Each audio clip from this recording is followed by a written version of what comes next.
Rain stitched the town of Alder Creek together the way it always had, thin needles of water falling through fir branches, soaking the logging roads, pooling in the ruts where trucks once lined up to haul timber out of the hills. The mills were quieter now. Too quiet. Mara Calderwood liked to say she could read the town's mood by the sound of the rain. Tonight, it sounded like warning. She was grading essays at the kitchen table when the headlights swept across the curtains. Not one car. Two. Slow. Deliberate. Engines idling longer than necessary. Her husband, Ben, froze mid-sentence. "They're early," he said. Mara looked up. "Early for what?" Ben didn't answer. He stood, wiped his palms on his jeans, and went to the window. The rain reflected off the black SUVs parked crookedly at the edge of the gravel drive. No plates she could see from here. Her stomach tightened. "Ben. They're just here to talk," he said, too fast. "Business stuff?" The knock came before she could press him further. Heavy. Not impatient, but practiced. Ben opened the door with a smile that didn't reach his eyes. 3 men stood on the porch. All rain-dark coats, boots clean enough to be intentional. The one in front was broad-shouldered, early 40s maybe, posture straight in a way Mara recognized from the veterans she taught every year. His gaze moved past Ben, took in the house, the shelves of local history books, the framed photographs of old logging crews. Then his eyes settled on her. He went very still. "You Ben Calderwood?" the man asked. Ben nodded. "Yes. Come in." The man stepped inside, rain dripping from his coat. He extended a hand to Ben, then turned to Mara. "And you must be Mrs. Calderwood." "Mara," she said automatically. His hand paused in midair. He looked at her face again. Not rudely. Precisely. Like he was comparing her to something he couldn't quite place. "I'm Cole Mercer," he said finally. "We're here on behalf of Cascade Horizon Capital." Ben cleared his throat. "I told you, the land's just a temporary." Cole raised a hand gently. "We'll get to that." His eyes returned to Mara. "You run the Historical Society, right?" he asked. "Yes," she said, wary now. "And I teach at the high school." Cole nodded once, slow. "Thought so." Ben laughed nervously. "See? She's the brains. Keeps all the records. Knows the land history better than anyone." Cole's jaw tightened. Ben didn't notice. "She can help you," Ben said quickly. "Paperwork, inventory, whatever you need. She's smart." "She's." "Ben," Mara said sharply. Cole's eyes snapped to Ben. "Did you just offer your wife as collateral?" Ben swallowed. "I'm just saying." Cole stepped closer to Mara. Lowered his voice. "What's your mother's name?" Mara blinked. "Evelyn." "And your grandfather?" She hesitated. "Elias Calderwood." The room went silent except for the rain. Cole exhaled slowly. "Eli Calderwood didn't die in that mill fire," he said. "Did he?" Ben stared between them. "What the hell are you talking about?" Mara felt the floor tilt under her feet. "No," she said quietly. "He didn't." She hadn't spoken that truth aloud in over 40 years. When Mara was 8, she'd been put on a bus with a suitcase and a story that didn't make sense. Her mother cried too hard. Her grandfather hugged her too tight. The fire at the mill had been on the news, smoke billowing over the valley, reporters calling it a tragedy. They said Eli Calderwood was dead. But no one had seen his body. Her grandfather's business partner, Ben's uncle, Thomas Calderwood, handled everything. The estate. The land. The narrative. Mara was sent away, for her safety. Only later did she learn why. Thomas had planned to kill Eli. The fire was supposed to finish it quietly. When it didn't, the story had to. Eli vanished instead. The land, 120,000 acres of old-growth forest, was quietly leveraged, split, mortgaged, bled. And now, decades later, Ben had done the unthinkable. He'd used what was left of that land as collateral for casino construction loans tied to rezoning the last protected forest in the county. Mara hadn't known. Not until tonight. Cole didn't arrest Ben. Not yet. Instead, he told him to sit down. Then he turned to Mara. "I used to run high-risk collections overseas," he said. "Now I clean up messes for lenders who don't like headlines." "But my old man?"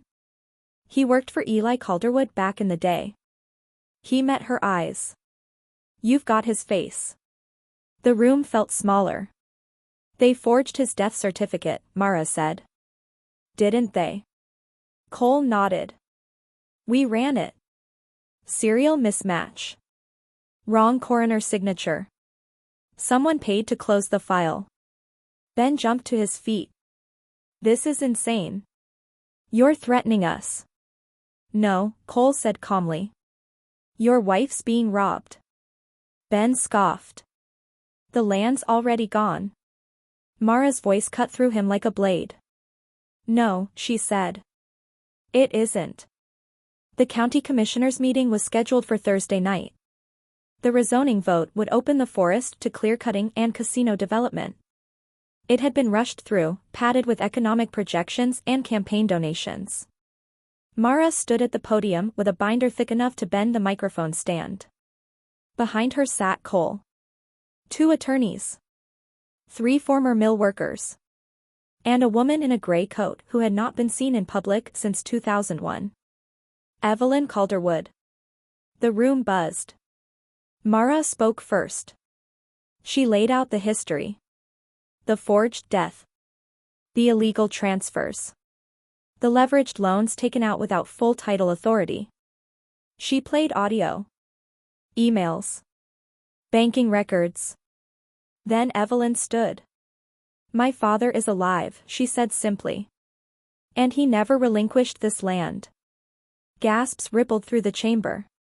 "And my daughter," she continued, "is his legal heir." The commissioners called a recess. They never reconvened. By morning, the rezoning vote was dead. The loans were frozen. Cascade Horizon withdrew entirely. Ben was charged with fraud. Thomas Calderwood's estate was reopened. The forest remained standing. Weeks later, Mara walked the trails with Cole, rain soft as memory. "You didn't have to switch sides," she said. Cole shrugged. "Some debts are older than contracts." She smiled faintly. In the distance, the trees rose, ancient and patient. For the first time in her life, Mara Calderwood felt the land recognize her back. And this time, no one was sending her away. The rain didn't stop after the vote failed. It kept falling for days, steady and insistent, as if the land itself were exhaling after holding its breath for decades. Mara stayed busy because stillness made her hands shake. Reporters called the Historical Society nonstop. Old loggers showed up with boxes of documents they'd been holding onto since the 70s, maps, contracts, photographs of men standing in front of trees that were now considered priceless. Every scrap of paper felt like another bone returning to a long-missing skeleton. Evelyn moved into the spare bedroom quietly, like a guest who didn't want to disturb the house. She and Mara spoke in the evenings over tea, carefully at first, then with growing ease. There were years they didn't touch, too heavy, too sharp, but the silences between them softened. Ben tried calling. Mara let the phone ring. He showed up once, standing at the end of the driveway in the rain, his jacket soaked through, shouting that she was destroying everything. She watched him through the window and felt something unexpected settle in her chest, not anger, not sadness, but clarity. "You did that yourself," she said through the closed door. He left. The charges came faster than anyone expected. Fraud. Misrepresentation. Conspiracy tied to Thomas Calderwood's old shell companies. The lenders cooperated fully once the forged death certificate surfaced. No one wanted their name attached to a land grab that ugly. Cole stayed in town longer than planned. He helped coordinate security when threats started appearing, anonymous letters, a slashed tire, a burned-out mailbox at the edge of the property. Nothing escalated, but the message was clear: some people were furious the old rules no longer applied. "Land like this makes enemies," Cole said one night as they stood on the porch. "Especially when it stops being easy money." Mara looked out at the trees, their silhouettes layered into the fog. "It was never money to us." He nodded. "That's why it survived." The Historical Society became command central. Volunteers cataloged artifacts while lawyers filed injunctions. The county quietly amended its rezoning process, inserting public review steps that should have been there all along. The casino proposal dissolved. Investors vanished. A few commissioners didn't run for re-election.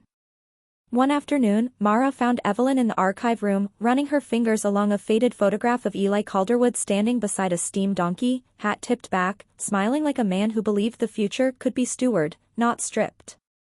"He would have liked you," Evelyn said. "You argue like him." Mara smiled. "You should have seen him when someone tried to rush a deal." Evelyn laughed, soft and surprised, like she hadn't expected the sound to still belong to her. By spring, the forest was officially placed under a conservation trust with limited, sustainable logging rights managed by local crews. Carbon credits funded schools. Trail access expanded. The town's economy shifted, not overnight, but enough that people could breathe again. Mara resigned from teaching at the end of the year. She didn't leave education, she expanded it. The Historical Society became a living archive, a place where students learned how power worked, and how it could be challenged with records, patience, and truth. On a clear morning months later, Mara and Cole walked to the ridge where the fire had supposedly taken Eli's life. The scar was still there, mossed over but visible if you knew where to look. "Funny thing about cover-ups," Cole said. "They rot from the inside." Mara knelt and pressed her palm to the earth. It was cool. Solid. "They always do," she said. Below them, Alder Creek stretched out, small but stubborn, stitched together by rain and memory. The land hadn't forgotten. Neither had she. And for the first time since she was 8 years old, Mara Calderwood wasn't guarding a secret. She was protecting a legacy. The summer arrived quietly, the way real change often does. No headlines. No helicopters. Just sunlight breaking through clouds that had hovered over Alder Creek for as long as anyone could remember. Mara stood at the edge of the forest one morning as a group of middle school students followed a ranger down a newly marked trail. They carried notebooks instead of chainsaws, curiosity instead of contracts. She watched them stop at an old cedar, its bark scarred from a lightning strike decades earlier, and felt something in her chest finally settle. Evelyn sat nearby on a folding chair, wrapped in a blanket, her hair silver in the light. She looked smaller than Mara remembered from childhood, but steadier, as if the years of hiding had been a weight she'd finally set down. "You did this," Evelyn said softly. "We did," Mara replied. The legal work wrapped itself up piece by piece. The courts officially invalidated the forged death certificate. Eli Calderwood was restored on record, not as a ghost, not as a rumor, but as a man who had been robbed of his name and his land. His descendants were acknowledged. The trust was permanent. Ben took a plea deal. He never apologized in the way Mara had once imagined, but he stopped blaming her, and that was enough. Some people learned late. Some not at all. Cole left town when the last injunction cleared. Before he went, he handed Mara a thin folder. "Your grandfather kept this with him," he said. "Figured you should have it." Inside was a single page, handwritten in careful block letters. "Land doesn't belong to us. We belong to it. Protect it, and it will protect you." Mara framed it and hung it in the Historical Society's main room. On the first anniversary of the failed rezoning vote, the town gathered under the trees. There was no ceremony, no speeches, just food, laughter, and music echoing through a forest that was still standing because someone had chosen truth over silence. As dusk settled, rain began again, light and steady. Mara closed her eyes and listened. Not to fear this time. To continuity. The land had endured. The lies had not. And in a town once built on extraction, a new story took root, one where memory, courage, and patience proved stronger than greed. Mara Calderwood went home that night knowing something rare and hard-earned. The past had finally stopped chasing her. She had caught it instead, and set it right.